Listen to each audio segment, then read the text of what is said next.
Welcome to the bright side of longevity. Join Dr. Roger Landry and guests as they discuss the bright side of getting older through healthy longevity. Guided by research, this lighthearted and educational discussion will leave you with practical tips and ways to impact your lifestyle to brighten life's journey.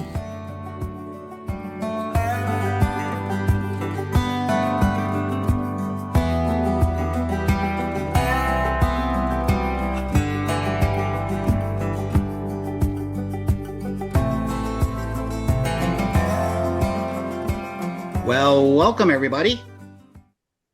Hello, Danielle. I'm so happy you're here with me. Hey, Dr. Roger. Good to see you. It is good to see you. We live, folks, you probably know by now, but we live about, 1,000 miles apart. I'm a little further. I'm out in the West for this recording, so we're even further. So it is so nice to connect like this and share our experiences, and we hope that you enjoy these because we enjoy making them. So there you go. This one's about building better relationships. Can all use that. Well, how did we get here? Let me recap real quickly. So around Valentine's Day, we were thinking about, the whole idea of, close relationships and love. And we had a 2-part series, Love, Not at All What You Think It Is. That was a provocative title. That was a good one. Yes. And we had 2 parts. And the first part, we really talked about the relationship of fear, love, and connection.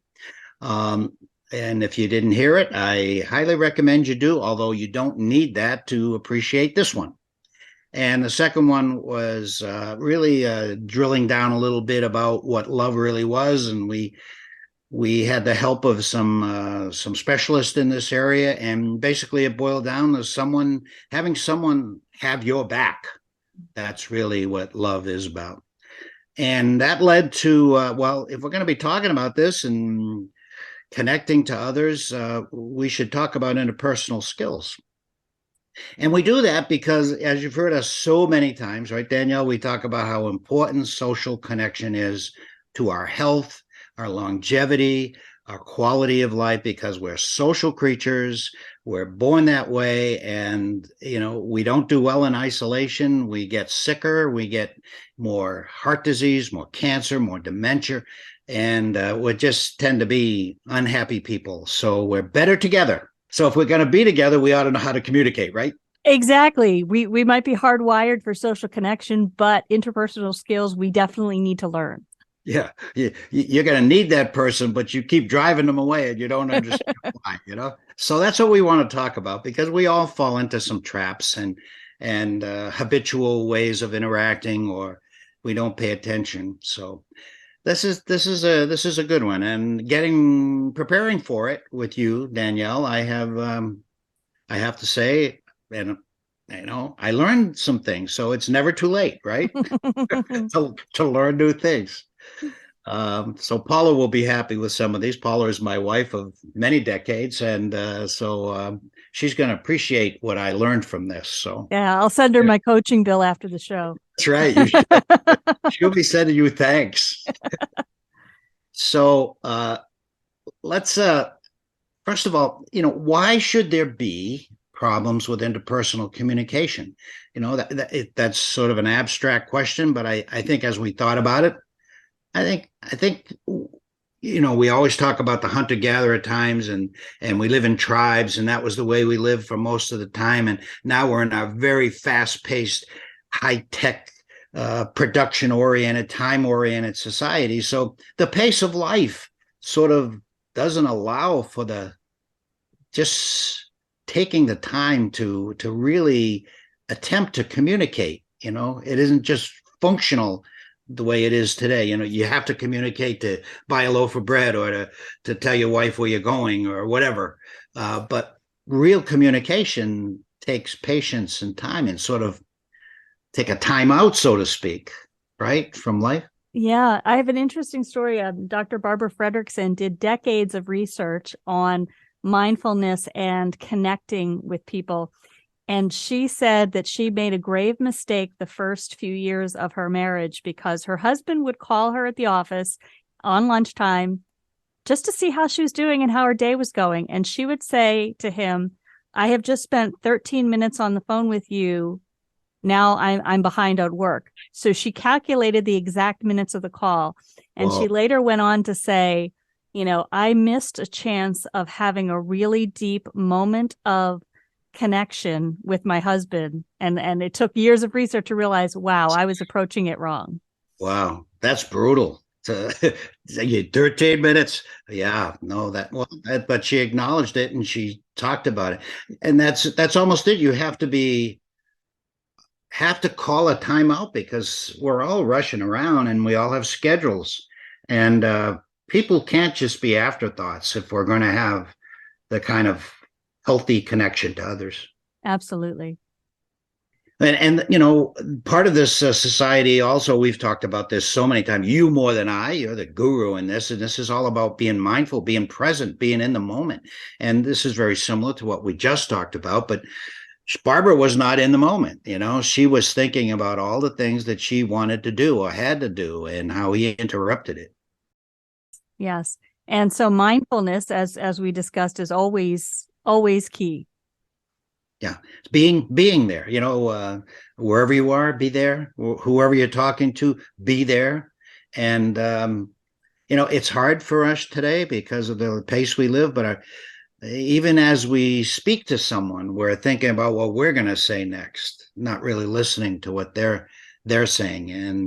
And the next one is about how we approach life.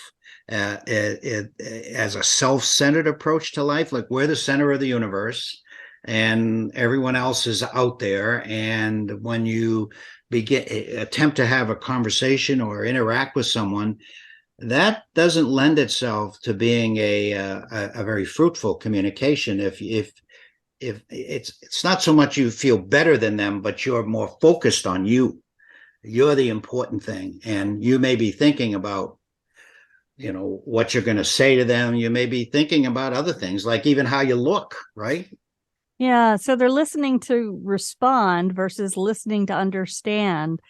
And very often, and this is not to say that people are being self-absorbed, because we all have our insecurities. But when it comes to connection and getting past what I would say would be a little social anxiety, people are concerned when they're talking about how they look, the impressions they're making on other people. Are they saying the right thing?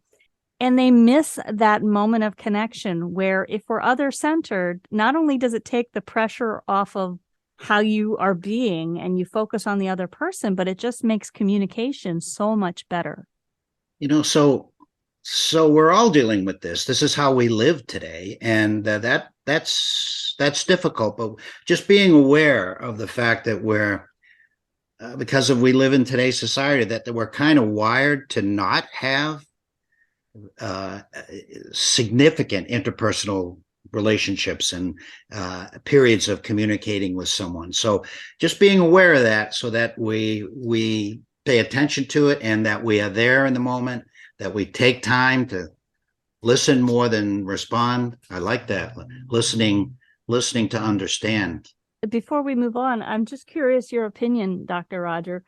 How do you think COVID and being isolated and micro moments of just on social media all the time making comments, do you think that's helping our communication or hindering our communication skills? Well, that's an interesting question. I hadn't thought much about it, but I think it's a two-pronged answer. And one is that I think we have, and I experienced this one time when I was in the military and I was away from the family, and that you crave communication. You crave being with others. I think we've all begun to realize how much we need other people. Yet we haven't been meeting face to face for a long time, and you can lose the skills. And we see that in our children today. We worry about our young people and whether technology is getting in the way of significant and substantive interpersonal skills, and we worry about that. So I think in one way it made us realize the importance of it, and another way maybe it made us a little sloppy about being face to face with someone. Yeah, it's kind of relearning our skills. Yeah. But that time when I was away from my family, I think I mentioned it in a podcast many months ago, but I found myself when I would go out to a restaurant, a server would come and I want to hear their life story. They would do that, but I'd ask them questions, and they were always polite, and everything that answered. But I was craving that connection. Yeah. So, an important part of any kind of communication, and we have talked about this very in depth fairly recently, and that about emotional intelligence, and that's about realizing what's going on in yourself, in your body. How are you feeling? What are your emotions? But it is also about being able to detect and then manage. I don't mean in a controlling sort of way, but to understand how someone else may be feeling, what is their emotional state, and having some empathy regarding that. I think this goes along with not being the center of the universe, so to speak, and being connected and aware of others. This is a social responsibility that we have. I've been, I take the great courses. They're the best courses in the country. And I'm doing one, and I was doing it this morning as I was exercising, and on the Stoics. And the Stoics, they were ancient Greeks and Romans, but their whole idea was that to live a good life, to be a good human, using your reason to be a good human. And part of that was the fact that you were part of the human race. You were part of a larger community, and you had social responsibility, and that was a good life for them. And I'm not so sure that's where we are today. I mean, I think we want to be good humans, but I think many of us can forget about or at least not prioritize how others might feel, how that might affect a larger number of people or the situation, that sort of thing. So I think it's awareness and empathy, and as well as these interpersonal skills. Yeah. And you've identified three really important components of emotional intelligence: the interpersonal, the empathy, and the social responsibility. And maybe we could break those down for people in kind of simple terms, because these are the nuts and bolts of how to communicate better. All right, let's tell them. You tell them. Let's hear because I know you're excellent at this. How do you see interpersonal skills? What are they? What do they really mean? So I would say that I've gotten a lot better. And this is when I talk about forced growth. I wasn't naturally good at this. Nobody's naturally good at communicating. We all have to work at it. But the basic components of interpersonal skills would be being a trustworthy, reliable, responsible person, being able to collaborate in a group, like teamwork in sports, at an event, or on a job. So the lone wolf scenario does not apply here. It includes give and take in relationships, but that give and take, while it doesn't have to be one for one, it can't be all one-sided, or one person is going to get shortchanged in that relationship if one's always giving and the other is always taking. And that involves emotional support. And those with high interpersonal skills know how to make and build connections, and they can become comfortable in situations that maybe they're not naturally comfortable in. So that could be even, for example, going to a large event is not something that's normally comfortable for me. I like smaller, intimate settings, but I can learn to adapt to those situations and develop a certain level of comfort when I need to be there. So it takes work. You describe awareness and practice. And so you can get in a situation, we've all been in uncomfortable situations, right? Yes. And as we talk about working at it, and thinking about it. So if something is happening fairly frequently, and these are times when we're at a loss, or maybe the interaction was not ideal because this particular scenario happened again and you weren't prepared. So yeah. I think you told me a story about this, didn't you? I've had this happen a few times. So one of the ways we build these skills is to understand our environment and start to pick up on verbal and nonverbal skills and learning how to change the flow of a conversation. And sometimes it involves practice, which I learned the hard way. Years ago, I ran into a woman who I had worked with some 7 years prior, and she had lost maybe 40 pounds. She had grown her hair out. She looked completely different. And she came up and said hi to me in the store. And for the life of me, I could not remember who she was. She's like, "Hi, Danielle." And I'm looking at her and I'm going through all the things in my brain, kind of going through the file system, like, okay, did I teach her yoga? Because I taught hundreds of people at that time. Was it somebody from work? Was it a contract? Like, I just couldn't place it. Now, I could have simply asked, "Hey, when's the last time we saw each other?" I could have opened up with a question to be like, "Wow, it's been a while." I could have admitted and said, I'm sorry. I just can't seem to place where I know you from. So I stood there awkwardly. She stood there awkwardly. Finally, she told me her first name. That did not help because now I'm going through the list of all the people I know with that name. And finally, she said, "It's so-and-so from this location." I was like, "Oh, we worked on a project together." And then the light bulb went off. And of course, we both felt highly embarrassed. Yeah. In that, she could have given me a little more.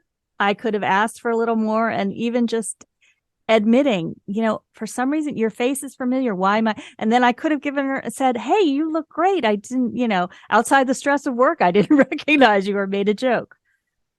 Yeah. So with that happening, right, you just gave some nice tips or you can just admit it. And because I think that happens to everyone and some people can be offended, but hopefully they wouldn't. But I was thinking, let's see, when's the last time we saw each other? That might, things like that, so we can learn from uncomfortable situations so that we can get better at it. I mean, I think that's what life is all about. And, it sounds silly, but some of the exercises you can do on your own is if you know people in a work environment or people from the gym or some other social environment.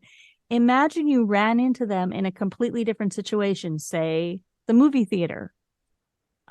My husband and I were in Sedona and we met people there who happened to be from Tampa, an hour away from us. 3 years later, we're at a concert in Tampa and the couple walked by and we both looked at each other and pointed at the same time like, "Hey, we know you guys." So it's not unreasonable that you're going to run into people outside of the context in which you know them. So you can kind of have in your back pocket a couple of things. Roger, you gave a really great example. "Hey, where do we know? When's the last time we saw each other?" Or, "What movie are you seeing?" Or just some general things like, "How's your family?" Just have a couple of ideas. And if you practice those scenarios, it actually becomes more natural when you do encounter people. And then if all else fails, you could just say, "I am so sorry. You're familiar, but I can't place where, so." It would just be terrible if it were your boss. Like, "Doc Roger, Oh, yeah. I'm pretty sure if I ran into you in the grocery store and I'm like, the face is familiar." Well, it is. We are wired as humans. Language and numbers and things like that were something that we learned along the way. What we know and what we're best at is basis. And that's and not only faces, but what a place looks like. I mean, again, we're wired from our ancient times. This is where we're particularly good. And now we're using words and numbers and whatever else, so we have to incorporate that into it also. So, let's face it, when interpersonal skills, they require practicing certain skills, but really when it comes down to it, I think a key component we've already talked about is that other person. What are they feeling, and to be concerned and aware and attentive to, even at the moment when we meet them, what might be going on. They could have just broken something in their store, say, or something like that, so that you can take into consideration the moment here and what they might be feeling. I think what you're talking about here is empathy and taking on another person's perspective. And that's a little different from sympathy. Both are valid skills to have. But sympathy is feeling sorry for someone. I'm sorry this happened to you. Whereas empathy is much more being, as you said, in the moment, taking on that perspective and feeling with the person. And usually an empathic statement begins with you instead of I or me. So it could be you must be feeling very scared right now. You sound sad. Are you? That's different from I feel bad for you, which is a little more of a sympathetic. Again, not wrong, but when we want to develop empathy and being other-centered, that's the one we're working with here. And I can give you an example. Your partner walks into the house and says, I just got laid off from my job. I got a parking ticket and I think I'm coming down with a cold. If you're practicing empathy, do you say, I'm sorry to hear that? That's not wrong, but that's not empathetic. Or do you say, you seem really down right now. Would you like to talk about it? Or you must be feeling really upset. Would you like me to make you some soup? It might help you feel a little better. So the big key is asking excavating questions, trying to dig in. What do you think? How do you feel? What were you hoping would happen? And these are very similar to coaching questions, just asking to understand. And we're kind of wired to do this. So we just found out, since we've had brain scans, about these things called mirror neurons. Mainly, they are when we can see that when someone is undergoing something, say it is a negative event, and someone else is with them, and we both have that, we're doing brain scans on both of them, that the where the neurons are firing in their brain is the same place. So basically what this is we feel to some extent what others are feeling, particularly in very negative situations. So empathy is something we still have to work on and be attentive to, but in many ways we're kind of wired to do it. I mean, if you see someone crying, even if you don't even know them, we all feel, most of us feel something. We feel sad, we feel caring, we want to help, and humans are really wired that way, although sometimes we hear stories where we don't think so, but we really are. Yeah. And the last one, and I know, Roger, you talk about this in Live Long, Die Short, social responsibility. Yes, interpersonal communication, certainly we've been talking about a one-on-one, but we can think about it in terms of the race. Like I was saying, the Stoics did. The important part was that you act like a responsible person in the context of the human race, namely that you're a member of it and you want to help it.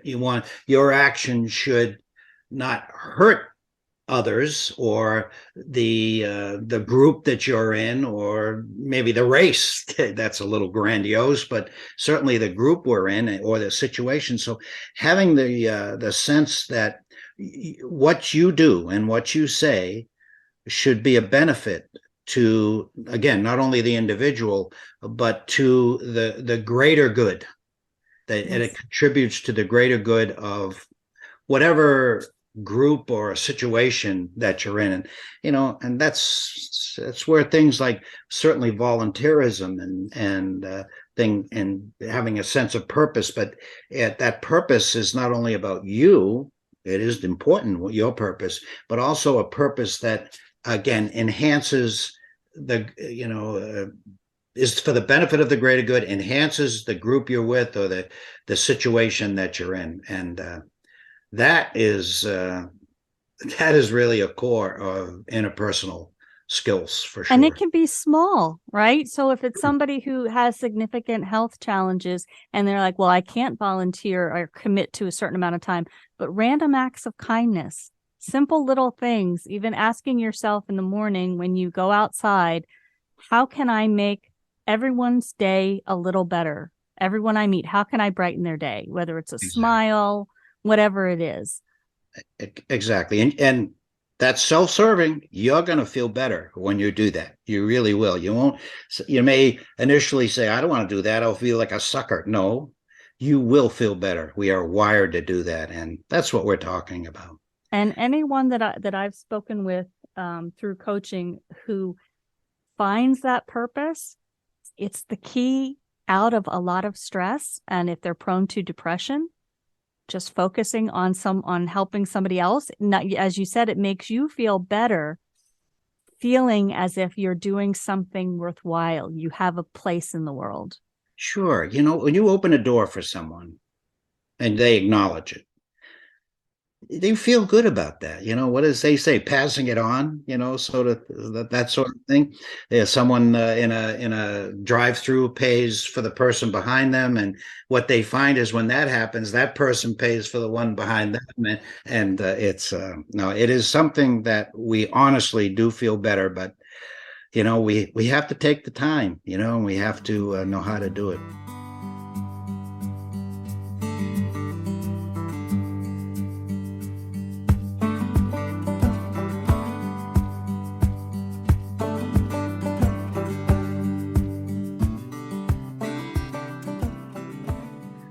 So, I think people who've read the Bible and Revelations, they've heard about something called, the four horsemen of the apocalypse. But basically, and that was a painting that someone did in late 19th century, Victor Vasnitsin.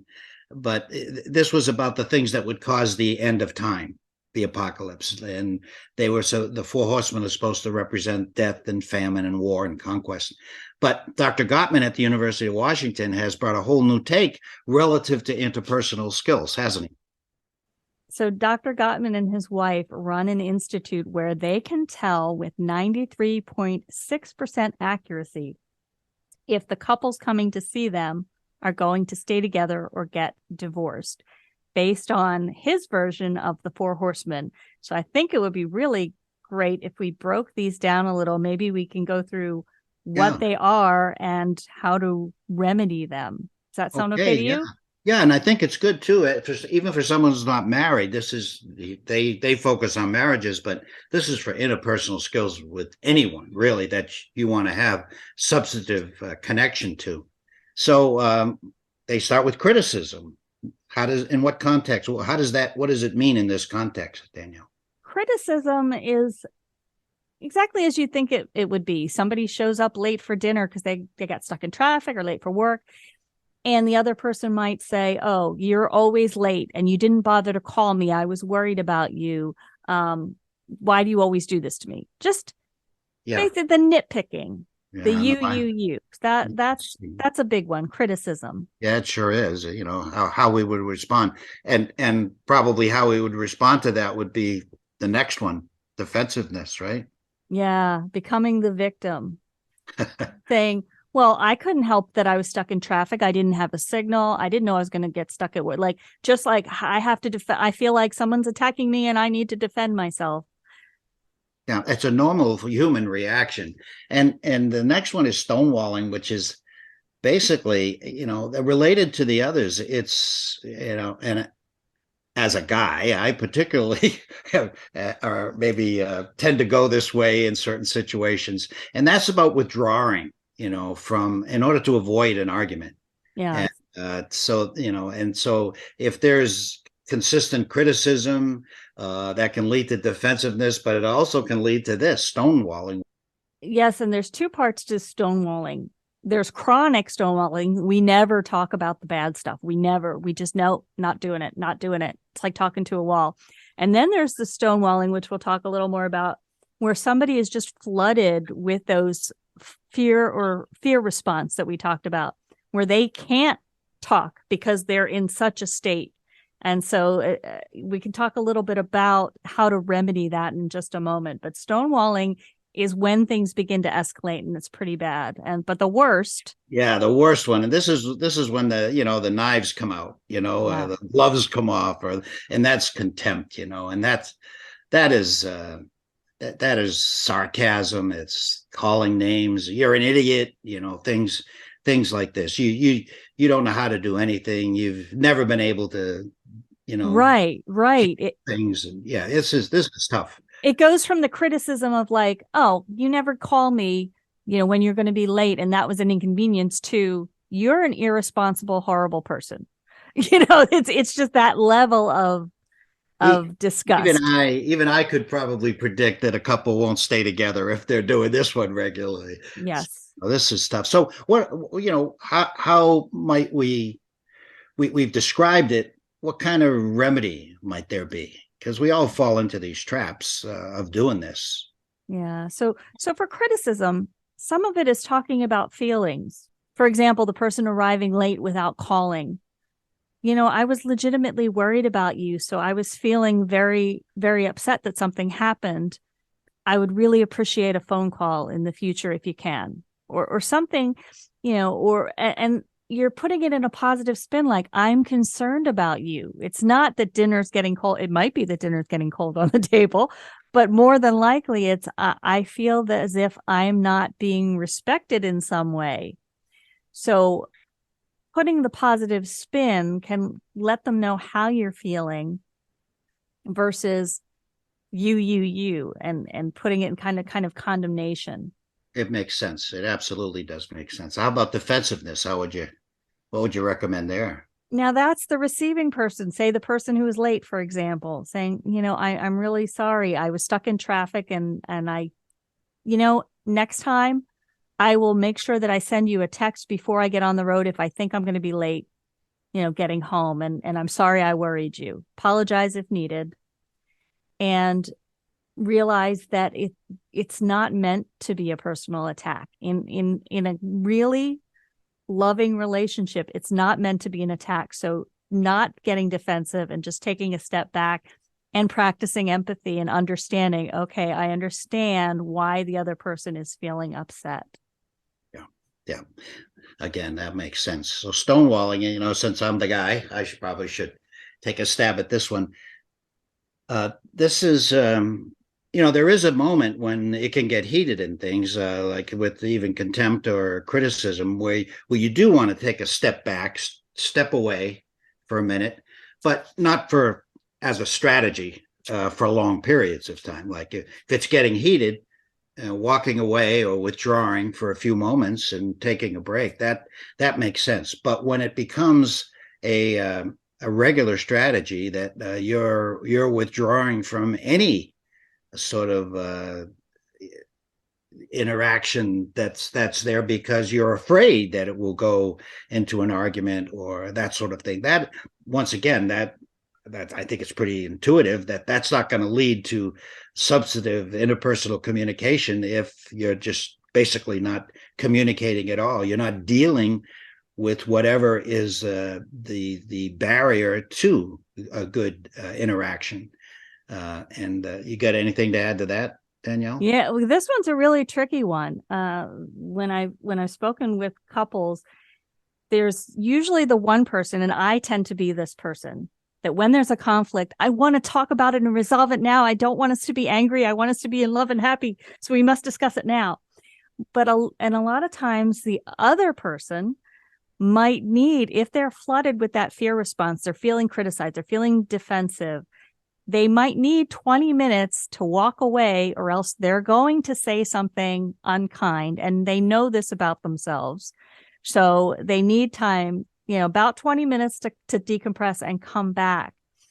So just recognizing that people's timing for having these discussions need to be taken into account.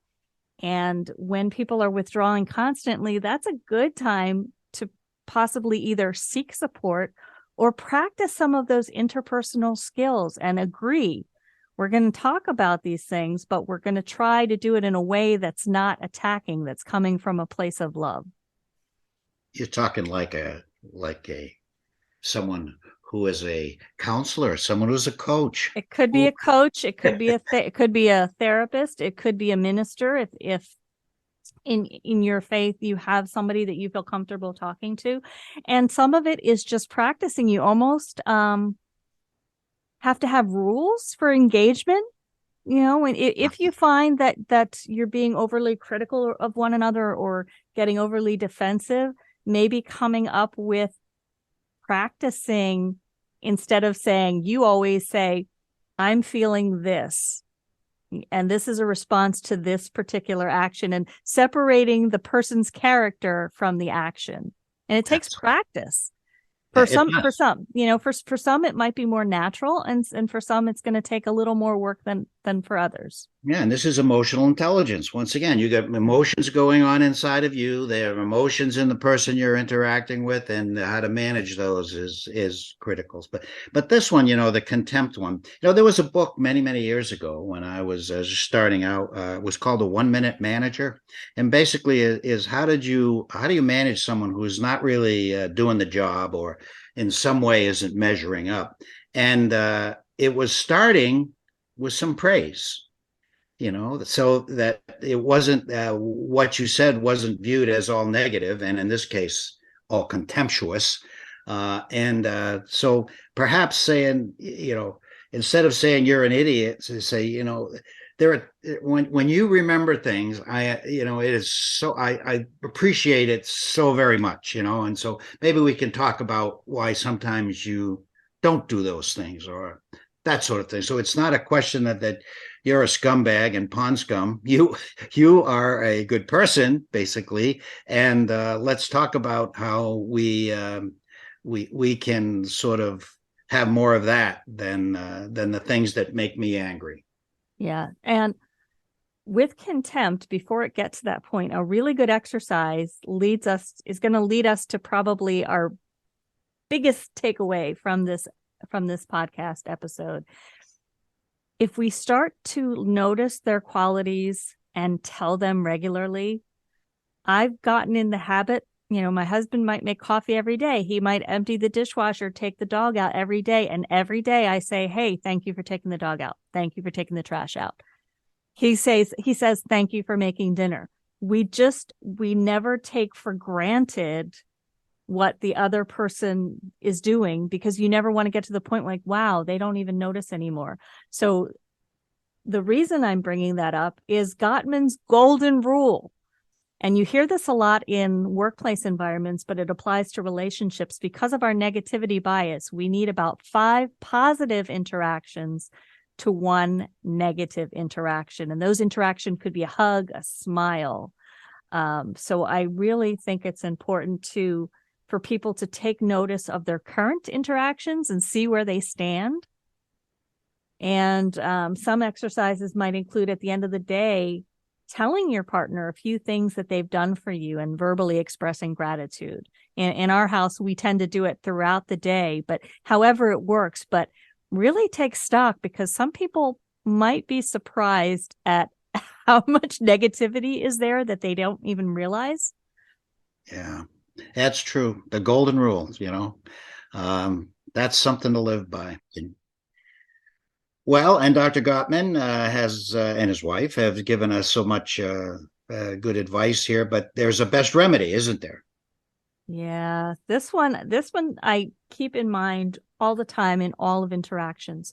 So in terms of connection, turning toward someone is the best remedy toward repairing any relationship that could be going awry. And he describes it as making a bid. Now, what do I mean by that? Making a bid for connection might be, if you're in the middle of a fight, reaching out to give your partner a hug.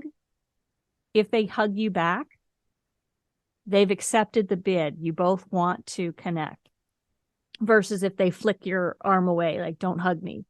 Or if you ask your partner, how was your day? And maybe you've had kind of a tense relationship lately. If they say, I'm fine, well, they didn't accept the bid toward connection. But if they say, my day was okay, how was your day? They accepted the bid. Because the key indicator of whether a relationship can make it or not is, are both partners willing to move toward each other and try to connect? Profound, I think. Simple and yet profound. Well, thank you, Danielle. Thank you for this time. Thank you for all. As always, I've learned from this. Here we are. We want to be better people. That's what it's all about, people, who listen to us, about being healthy, having a healthy longevity, and enjoying this ride.